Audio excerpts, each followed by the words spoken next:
الحمد لله رب العالمين والصلاة والسلام على سيد المرسلين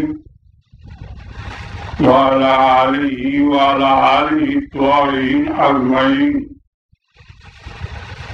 أما بعد، بسم الله الرحمن الرحيم. إن الذين لا يرجون لقاءنا ورضوا بالحياة الدنيا واطمأنوا بها والذين هم عن آياتنا غافلون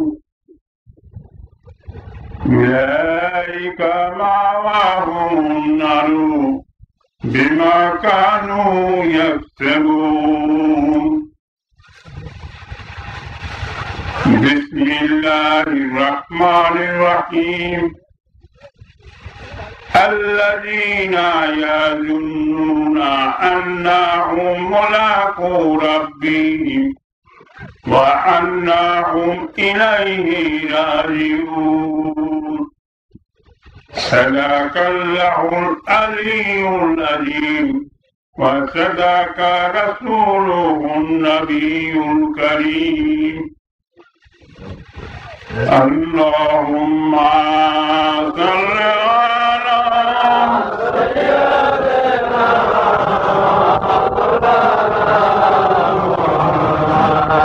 وعلى آل سيدنا.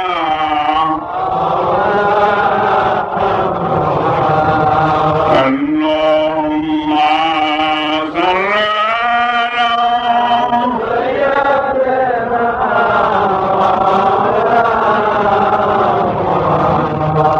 وعلى آل سيدنا.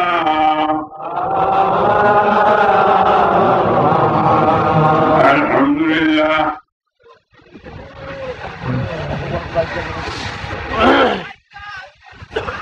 বাহানা করিয়া কার্য করেন সমাধান, বাস্তবে তিনি প্রভু সর্বশক্তিমান। কথাটা কি বুঝে আসছে আপনাদের? বাহানা করিয়া কার্য করেন সমাধান, বাস্তবে তিনি প্রভু সর্বশক্তিমান। আজ আমার নিজস্ব একটা কথা বলছি। প্রথমেই আমি শুনেছি এই মাঠে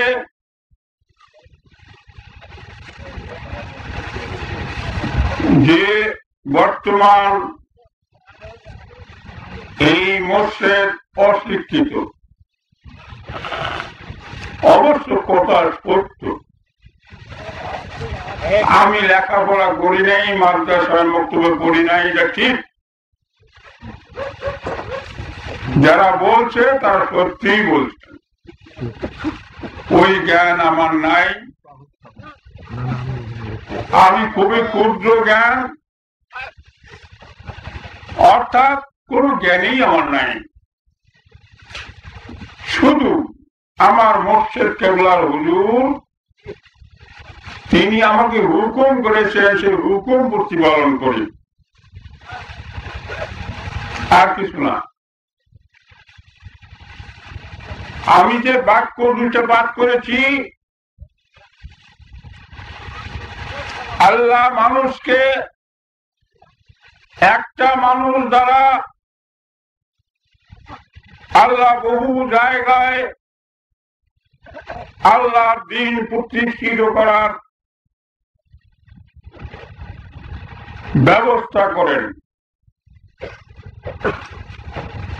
জানি না আমি বড়ই দোষী, বড়ই কঠিন পাপী, বড়ই অন্যায়কারী।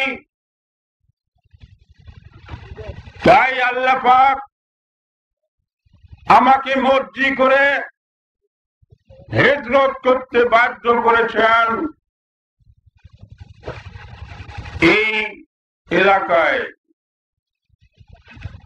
আমার বন্ধু বান্ধব, আত্মীয় স্বজন, জ্ঞাতি গোষ্ঠী, প্রতিবেশী সবাইকে পরিপূর্ণভাবে মহব্বত চিহ্ন করে আমি আপনাদের আপনজন হিসাবে আপনাদের মাঝখানে উপস্থিত হয়েছি। শুধু আমি একজন ফকির,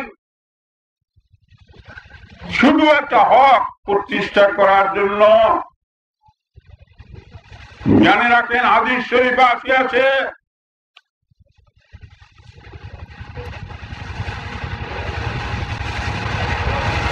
আল্লাহুম্মা সাল্লি আলা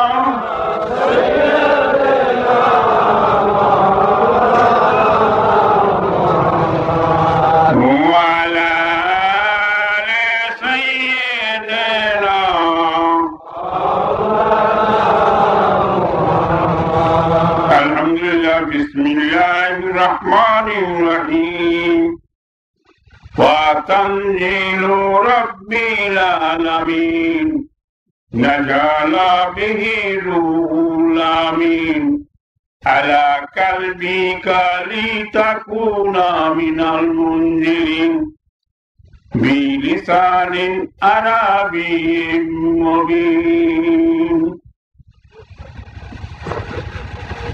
আল্লাহ পাক ইরশাদ করেন,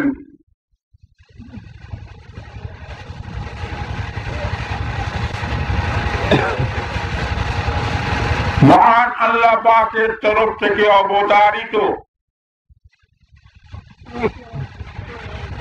এই আল কোরআন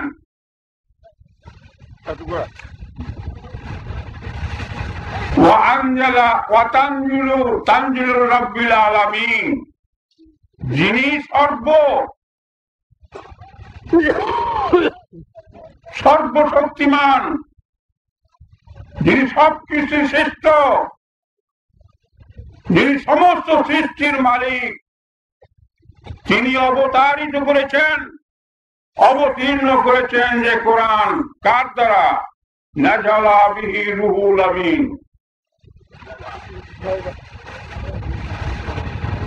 হযরত জিবরাইল আলাইহিস সালামের মাধ্যমে নাযিল করলেন আলা কালবিকা, এ আমার রাসূল, তোমার অন্তরে। কোথায় নাযিল করলেন? বলেন, অন্তরে। নাযালা বিহি রূহুল আমিন আলা কালবিকা লিতাকুনা মিনাল মুনজিরিন, যাতে আপনি ভীতু প্রদর্শনকারীদের মধ্যে একজন হন। বিলিসানিন আরাবিয়্যিন মুবিন, অতি পরিষ্কার প্রাঞ্জল আরবি ভাষায়। তাহলে আমরা কোরআনী জ্ঞান, আল্লাহ সম্বন্ধে যাবতীয় জ্ঞান অর্জন করতে গেলে এই মস্তিষ্ক জ্ঞান দিয়ে কি হবে? হবে কি? কোন জ্ঞান লাগবে? অন্তরের জ্ঞান। এই অন্তরের জ্ঞান, এই হলো আসল জ্ঞান। আপনারা বলে থাকবেন, জানি থাকবেন, বহু আলেম ওলামা বলেছেন যে ঘরে কুকুর বাস করে ওই ঘরে আল্লাহর রহমতের ফেরেশতা আসে না। শুনছেন কিনা? এটা কি হাদিস না? হাদিস। শুনে রাখেন, এই কুকুর কি সৃষ্টি জীব কিনা? আল্লাহর সৃষ্টি জীব কিনা? এই কুকুর যদি কোন ঘরে থাকে, সেই ঘরের মধ্যে আল্লাহর রহমতের ফেরেশতা আসে না। এই বুঝটা আমরা বুঝি না। বাহ্যিক বুঝ নিয়ে আমরা চিন্তা করি, এই প্রসূত জ্ঞান, এই ব্রেনের জ্ঞান দিয়ে আমরা চিন্তা করি বললে জন্য আমরা বুঝতে পারি না। আমরা মনে করি আমার ঘরে কুকুর ঢুকছে, ওখানে আর রহমতের ফেরেশতা নাই। তাই যদি হয় তাহলে কুকুর সমস্ত দুনিয়ার মধ্যে আছে কিনা বলেন তো দেখি? তাহলে দুনিয়ার মধ্যে তাহলে রহমতের ফেরত আসবে না নাকি? কথা হিসাবে তাই কিনা? জানে রাখেন, প্রত্যেকটা মানুষের মধ্যে একটা করে ঘর আছে, যেটাকে বলে কাল অন্তর। এই কালবের মধ্যে কুকুরের স্বভাব, যে সমস্ত খারাপ স্বভাব আছে, এই সমস্ত স্বভাব যদি কালবের থাকে, ওইখানে আল্লাহর রহমতের ফেরেশতা আসবে না। কথা কি বুঝছেন? কিন্তু কুকুরের যে ভালো স্বভাব আছে, এই স্বভাব আমার মধ্যে নাই। সেটা কি জানেন? একটা কুকুর যদি কারো বাড়ি থাকে, সেই বাড়িতে সেই প্রভু তাকে খাবার দেউক আর না দেউক, তাহলে তাকে প্রভু বলে মানে কিনা বলেন তো দেখি? সমস্ত রাত 24টি ঘন্টা চোখ মেলে থাকে। যদি কোনো শত্রু আসে তাহলে তাকে বাধা দেয়, তাই কিনা? যদি বাধা দিয়ে না পারে তাহলে ডাক দিয়ে প্রভুকে তুলে দেয়, তাই কিনা? হ্যাঁ, এই যে স্বভাব। আর কুকুর বলে, হে মৌলভী সাহেব, হে পীর সাহেব, আপনি বলেছেন যে ঘরে কুকুর থাকে যে ঘরে আল্লাহর ফেরেশতা যায় না। শুনে রাখেন, আপনার বাড়িতে আমি থাকি, আমার স্ত্রী পুত্র নাই, আমার কোনো ঘর সংসার নাই, আমি একটা অপবিত্র চিজ।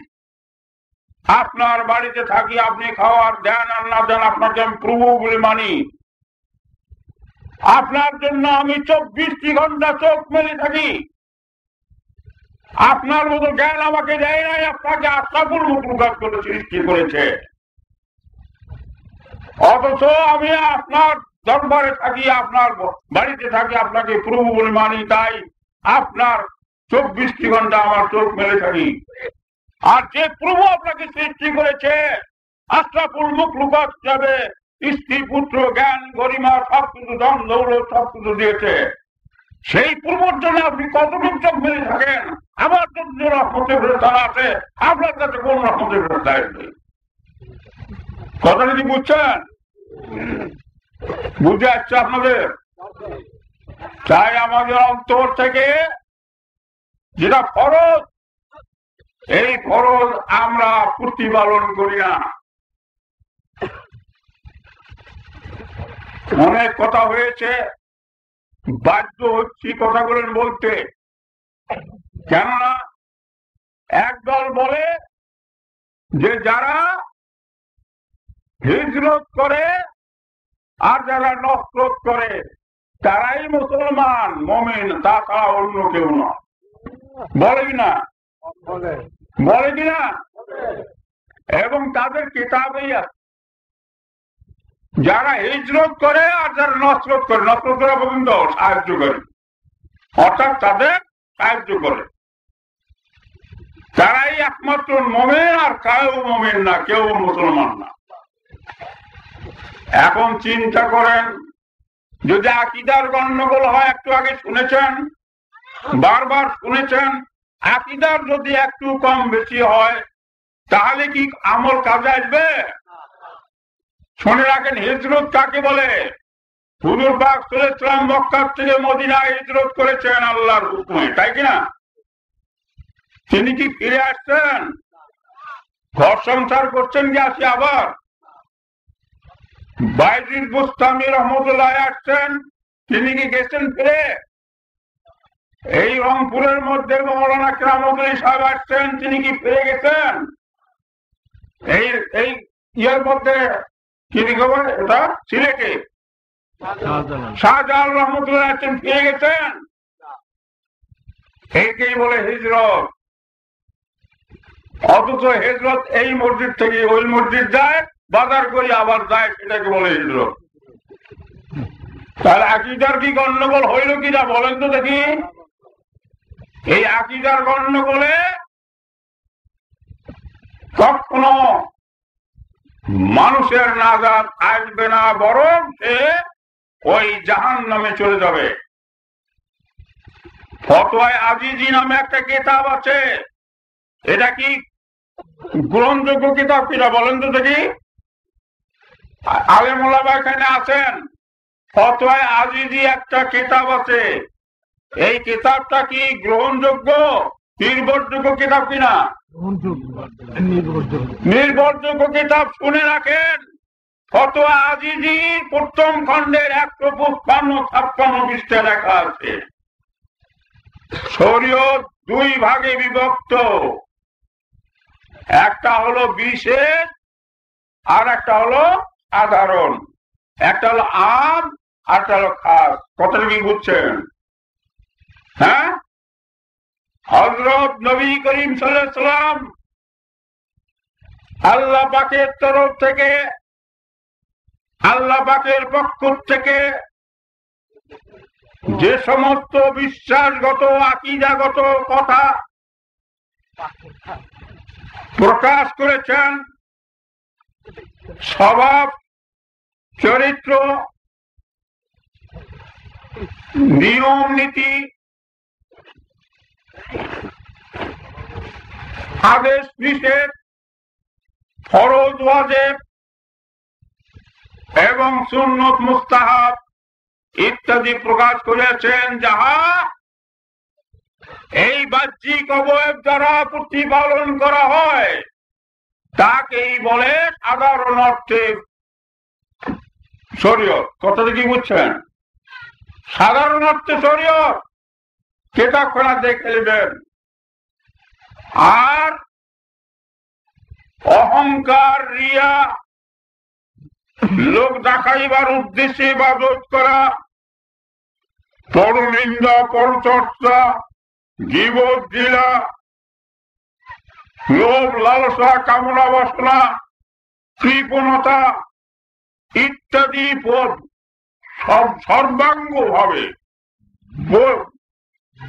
সর্বত্র ভাবে, অর্থাৎ অন্তর থেকে সম্পূর্ণভাবে পরিত্যাগ করিয়া সর্বাঙ্গ সুন্দর মনোযোগের সহিত একাগ্র চিত্তে ইবাদত করা কি বলে তরিকত। কথা কি বুঝছেন?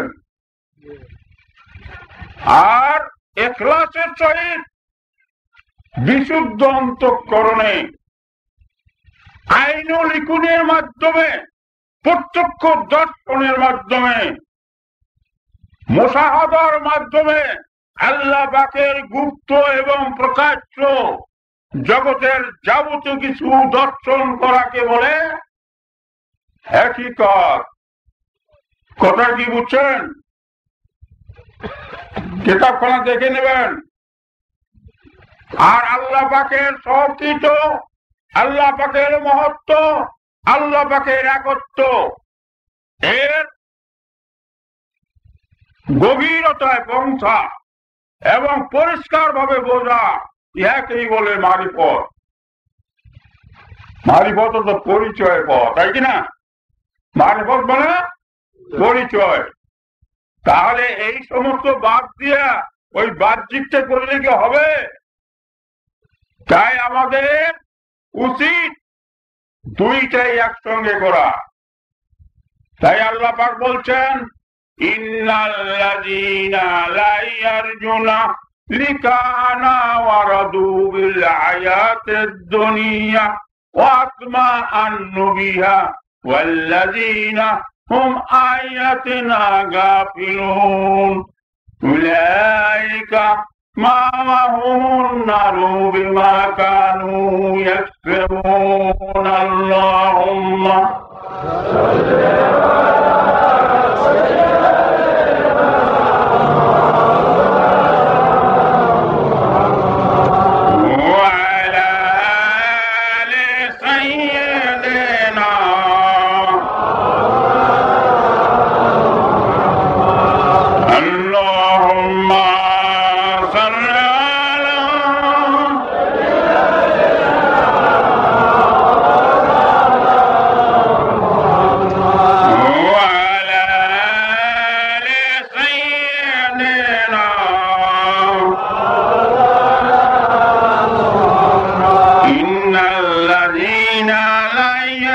হুনালিকা আনা ওয়া রাদু বিল হায়াতিদ দুনিয়া ওয়াতমাআন্নু বিহা। আল্লাহ পাক ইরশাদ করেন, যারা আল্লাহ পাকের সাক্ষাতের আশা করে না, দর্শনের আশা করে না, আর পার্থিব জগতের মোহে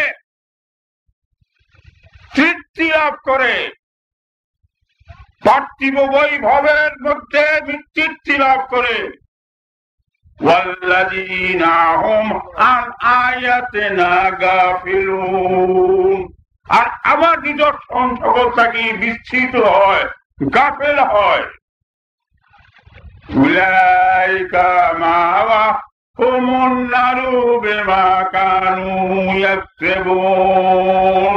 ওহারাই তাহারা যারা নিজের মধ্যে নরকানল অর্জন করে নিল। কথাটা কি বুঝতে পারছেন? আল্লাহ পাকের দর্শনের অবস্থা আসতে হবে। হাদিস পাকে আসিয়াছে, শুনে রাখেন। হুজুর পাক সাল্লাল্লাহু আলাইহি ওয়াসাল্লাম বসে আছেন, এমন সময় এক আগন্তুক ব্যক্তি আসলেন, মনে হয় বহু দূর থেকে ভ্রমণ করে আসছেন। হযরত ওমর ফারুক রাদিয়াল্লাহু আনহু বর্ণনা করতেছেন যে একজন অপরিচিত লোক বহু দূর থেকে মনে হলো ভ্রমণ করে আসছেন, কিন্তু ওনার মুখমণ্ডলে ভ্রমণের কোন চিহ্ন পাওয়া গেল না। উনি আল্লাহ রাসূলের সামনে বসে দুরানু হয়ে বসে জিজ্ঞাসা করলেন, আল্লাহ রাসূল, ইসলাম কি? বসেন বসেন, ইসলাম কি? আল্লাহ রাসূল উত্তর দিলেন, কালিমা শাহাদাত পড়া, নামাজ পড়া, রোজা করা, আর যাকাত দেওয়া, তারপরে হলো সামর্থ্য থাকলে হজ করা। আর ওই আগন্তুক ব্যক্তি বলতেছেন, সাদাক্তা সাদাক্তা ইয়া রাসূলুল্লাহ, অর্থাৎ হে আমার রাসূল, আপনি ঠিকই বলেছেন, সত্যি বলেছেন। হযরত ওমর ফারুক রাদিয়াল্লাহু আনহু বলেন, আমরা আশ্চর্য হই, যিনি প্রশ্নকারী তিনি আবার সাক্ষ্যদাতা। কথাটা কি বুঝছেন? তারপর আবার জিজ্ঞাসা করলেন, আল্লাহ রাসূল, ঈমান কি? ঈমান? তখন আল্লাহ রাসূল বললেন, আল্লাহকে বিশ্বাস করা, আল্লাহর কিতাবকে বিশ্বাস করা, আল্লাহ রাসূল নবীকে বিশ্বাস করা, আল্লাহর অদৃষ্ট লিপিকে বিশ্বাস করা, আর কিয়ামতকে বিশ্বাস করা। এই হলো ঈমান। এটা হলো আকীদা, তাই না? এটা হলো আকীদা। ওই আগন্তুক ব্যক্তি বললেন, সাদাক্তা সাদাক্তা ইয়া রাসূলুল্লাহ, হে আল্লাহ রাসূল, আপনি সত্যি বলেছেন। আবার আশ্চর্য হই যে যিনি প্রশ্নকারী তিনি সাক্ষ্যদাতা। তারপর জিজ্ঞাসা করলেন, আল্লাহ রাসূল, ইহসান কি? আল্লাহ রাসূল বললেন, আপনি এমন ভাবে নামাজ পড়েন যে আল্লাহকে আপনি দেখতেছেন, আর যদি আপনি না দেখেন তাহলে মনে করেন আল্লাহই আপনাকে দেখতেছেন। কথাটা কি বুঝছেন? তাহলে কি দেখার দরকার আছে কিনা? প্রথম শর্ত হলো দেখতে হবে, তাই না? আর দ্বিতীয় শর্ত হলো যদি না দেখি তাহলে মনে করতে হবে আল্লাহই আমাকে দেখতেছেন। তাহলে এটা কি নৈকট্য না? একটা হলো আকীদা, একটা হলো আমল, একটা হলো বিশ্বাস, একটা হলো আমল, তাই না? প্রথম। আর পরেরটা হলো, শেষটা হলো কি? বেলায়েত, যাকে বলে বেলায়েত, অর্থাৎ নৈকট্য। এই নৈকট্যের দরকার আছে কিনা? হ্যাঁ, এই নৈকট্যের দরকার আছে। এই নৈকট্য কিভাবে পাওয়া যাবে? আল্লাযীনা ইয়াযুন্নুনা আন্নাহুম মুলাকু রাব্বিহিম ওয়া আন্নাহুম ইলাইহি রাজিউন। যারা এইরকম অবস্থায় আছে, যারা দর্শন করে আল্লাহকে, আল্লাহর নিদর্শনকে দর্শন করে। আল্লাহকে দর্শন করা যায় কিভাবে বলেন তো দেখি? এখন একটা কথা আছে, আল্লাহকে কেউ দর্শন করেছে দুনিয়া? হ্যাঁ, করেছে। হযরত আবু হানিফা রহমতুল্লাহ বলছেন, আমি 100 বার দেখেছি। এটা কি ঠিক না? ঠিকই না?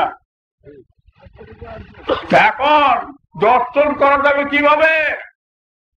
আল্লাহর দর্শন দ্বারা আল্লাহকেই দর্শন করতে হবে। কথা কি বুঝছেন? আল্লাহর দর্শন দ্বারা আল্লাহকেই দর্শন করতে হবে।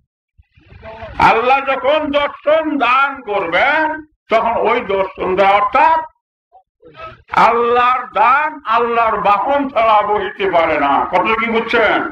আল্লাহর দান আল্লাহর বাহন ছাড়া বহিতে পারে না। যখন একটা মানুষ আল্লাহর বাহন হয়ে যায় তখন আল্লাহর দান বহন করতে পারে। কথা কি বুঝছেন? তাই আমাদের উচিত এই পার্থিব জগতে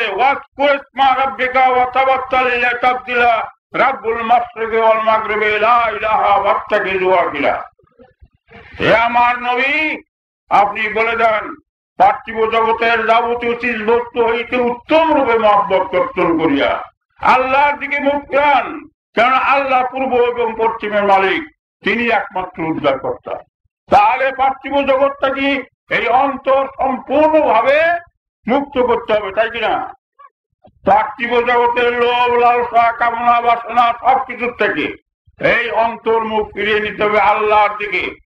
আর মান মাতা ওয়ালাম ইয়াকযু ওয়ালাম ইউহাদ্দিস বিনাফসা মাতা সবতাম মুনান্নিফা।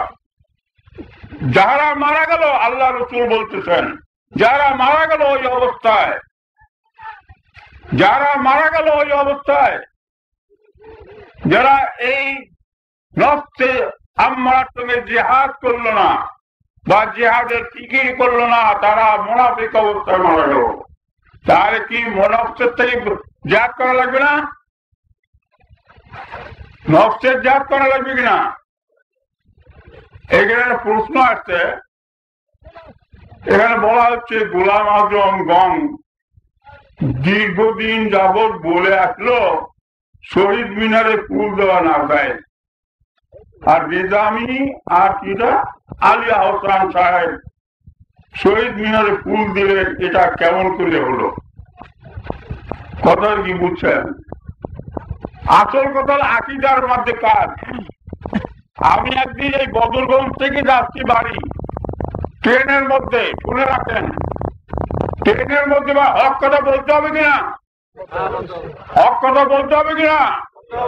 হক কথা যে গোপন করে তার উপর আল্লাহর লানত আছে এবং আল্লাহর ফেরেশতার লানত আছে, আল্লাহর সৃষ্টির সমস্ত লানত আছে, আছে কিনা? আমি যখন এই বদরগঞ্জ একদিন ট্রেনে যাচ্ছি, আমি একাই, রংপুরে পর্যন্ত খুব ভিড় হয় না? রংপুরে যাওয়ার পর গাড়িটা ফাঁকা হয়ে গেল, তো মনে করলাম যে আল্লাহ বাঁচাইল। কথা বুঝছেন? এই ভিড় থেকে কিছুটা আরাম পাওয়া গেল। কিন্তু আল্লাহর কি ইচ্ছা, এই গাড়ি ছাড়ার পূর্ব মুহূর্তে কোথার থেকে এই কলেজের ছেলেগুলো 50-60 জন আছে, হুল করে ওই গাড়িটা তো গাড়ি তো হুলের তুলাকে হাঙাম বাজিয়ে, তো ওরা ওই শহীদ মিনার না কি কি নিয়ে হাঙাম বাজিয়েছে। ওই কুড়িগ্রাম থেকে আসছিল আর কি ছেলেরা। কথা বুঝছেন? এই শহীদ মিনার নিয়ে ব্যাপার নিয়ে ওইটা বলতেছে। আমি হঠাৎ কেন বলবেন না যে বাবা শোনো, তোমরা সকলেই মুসলমানের ছেলে না? বলে হ্যাঁ আমরা সকলেই মুসলমানের ছেলে। শোনো, শহীদ মিনারটা কি জানো? হিন্দু মুসলমান বৌদ্ধ খ্রিস্টান সবারই পূজার ঘর। যাহা এই কথা করছি, আর এক ব্যক্তি বলে, এক ছেলে বললো ধরো বলবি সব জান্নাতে ফেলে দাও। কথা বুঝছেন? জান্নাতে ফেলে দাও। আমি চুপচাপ বসে আছি, একটা হাঙ্গাম মাঝে আরো 2-4 জনের সাথে যোগ দিল, ধরো বলছে দাও জান্নাতে। যে কথা করছে আর বলছে রাখা যাবে। এক ব্যক্তি ভাবতে পারলে হক প্রকাশ হবে না, ওদেরই বন্ধু বান্ধবের মধ্যে একজন লাই থাকো রাখো রাখো, কেন এই কথা বললো শুনতে হবে। ওনাকে জানিনি তো এর কারণ কেন এই কথা বললো। তখন আমি বর্ণনা শুরু করলাম, কথা বুঝছেন, সব কথা সময় নাই, যাই হোক বর্ণনা করলাম হুজুর পাক সাল্লাল্লাহু আলাইহি ওয়াসাল্লাম থেকে সাহাবা আজমাইন এবং যারা শহীদ হয়ে গেছেন তাদের কোনো মিনার আছে? যাদের আল্লাহ পাক নিজেই বলেছেন, আল্লাহ পাক যিনি নিজে সাক্ষ্যদাতা যে সাহাবা আজমাইনগণ সম্পূর্ণভাবে পবিত্র এবং বেহেশতি। হ্যাঁ,